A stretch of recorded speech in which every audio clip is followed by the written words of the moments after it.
எல்லாருக்கும் வணக்கம். நான் வந்து திலீபன், ஆர்மனேரி இன்ஸ்பெக்டராக இருந்தேன்.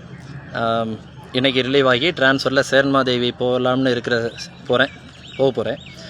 இந்த சுச்சுவேஷனில் இப்படி பர்டிகுலராக நியூஸ் 7, நியூஸ் ஜே ரெண்டுத்துலேயும் பாலியல் புகார் அப்படின்னு சொல்லிட்டு ஒரு நியூஸ் வந்துட்டுருக்கு. பட்டு என்னுடைய கடமை, என்னுடைய தரப்பு நியாயத்தை நான் சொல்லிடணும். ஏன்னா முதல்ல போடப்பட்ட செய்திகள் வேகமாக பரவிடும். பட் அதுக்கப்புறம் அதில் தப்பு இல்லை அப்படின்னு நிரூபிக்கப்படும் போதோ அல்லது உண்மை வெளியே வரும்போதோ அது வேகமாக பரவாது. ஸோ என்னுடைய நிலைப்பாடை நான் சொல்கிறதுக்காக தான் என்னுடைய இன்ஸ்டாகிராம் எடுத்திருக்கிறேன். ஸோ அதிகாரிகள் யாரும் வருத்தப்பட வேண்டாம்.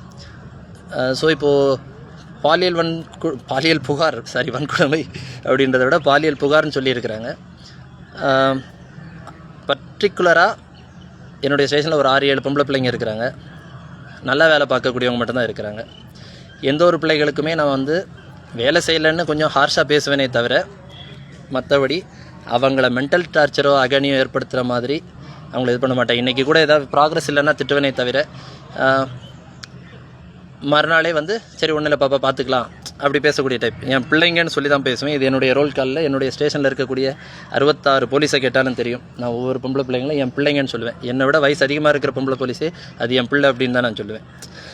அது அவங்கள வச்சுட்டு சொல்லுவேன். அவங்க இல்லாத நேரத்துலேயே நான் சொல்லியிருக்கிறேன். ஸோ இந்த மாதிரி ஒரு புகார் என் மேலே வந்திருக்காது அப்படின்றத நான் 100% நம்புகிறேன். என் ஸ்டேஷனில் இருக்கக்கூடிய பிள்ளைகள் என் மேலே அப்படி ஒரு புகாரை கொடுத்துருக்க வாய்ப்பில்லை.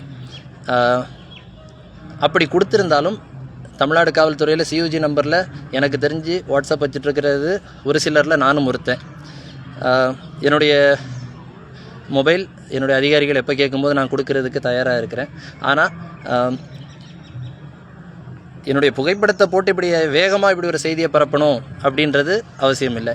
அப்படி தாராளமாக ஒரு புகார் இருக்குது அப்படின்ற பட்சத்தில் தாராளமாக வழக்கு பதிவு செய்யலாம். அதில் உண்மைத்தன்மை என்னன்றதை விசாரிச்சுக்கிட்டு என்னுடைய உண்மைத்தன்மையை வெளி உலகுக்கு இதே ஊடகங்கள் வேகமாக சொல்லிட்டாங்கன்னா எனக்கு ரொம்ப நல்லாயிருக்கும். பட்டு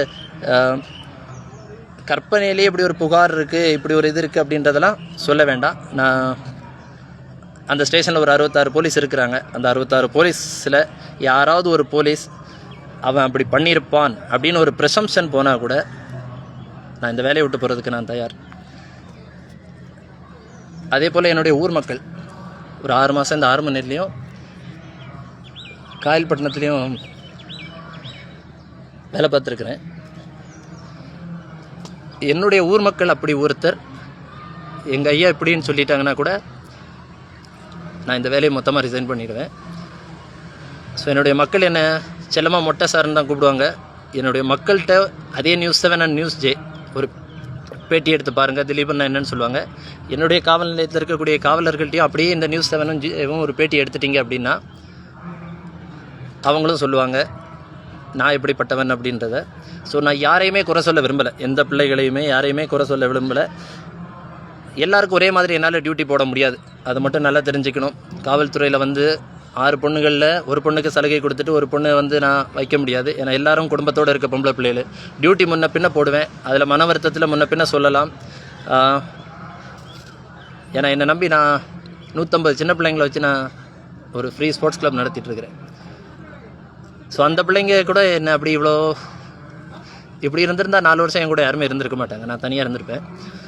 ஸோ இந்த நியூஸ் 7 நியூஸ் ஜே நீங்கள் போட்டிருக்க செய்தியை மறுபரிசீலனை செய்யணும். இந்த ஊருக்குள்ளேயும் என்னுடைய காவல் நிலையத்திலையும் முதல்ல என்னை விசாரிக்கணும். நான் இதுக்கு முன்னாடி பணிபுரிஞ்ச காவல் நிலையத்தையும் விசாரிச்சுக்கிட்டு இதை பண்ணணும். இதுக்கு மேலே சொல்கிறதுக்கு ஒன்றும் இல்லை. இந்த புகார்லேருந்து நான் விடுபடாமல் இந்த சேர்மாதேவி காவல் நிலையத்தில் நான் பணியில் சேர மாட்டேன். அப்படி தேவைப்பட்டால் என்னுடைய ரெசிக்னேஷன் லெட்டரை அடுத்த 7 நாளைக்குள்ளே நான் அனுப்பிடுவேன். ஏன்னா கௌரவத்துக்காக வேலை பார்க்குறவங்க சம்பளத்துக்காக வேலை பார்க்கல.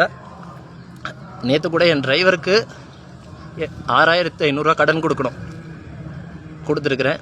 என்னுடைய ரைட்டருக்கு ஜபாக்கு ஒரு 5000 மாதம் கடன் வாங்குவேன். ஏன்னா நான் சம்பளத்தில் வேலை பார்க்குறவன். இவங்களுக்கு நேற்று நான் ஜிபேயில் பண்ணியிருப்பேன். அது அந்த பிள்ளைகள்கிட்ட கேட்டால் தெரியும். ஸோ போலீஸ் வேலையே நான் கடன் வாங்கி பார்க்கக்கூடியவன். நான் நினச்சா எப்படி வேணாலும் வாழலாம். பட் இது கௌரவத்துக்காக போடப்பட்ட யூனிஃபார்ம். இந்த புகார்லேருந்து நான் விடுபடலைன்னா கண்டிப்பாக இந்த டிபார்ட்மெண்ட்டில் நான் இருக்க மாட்டேன்.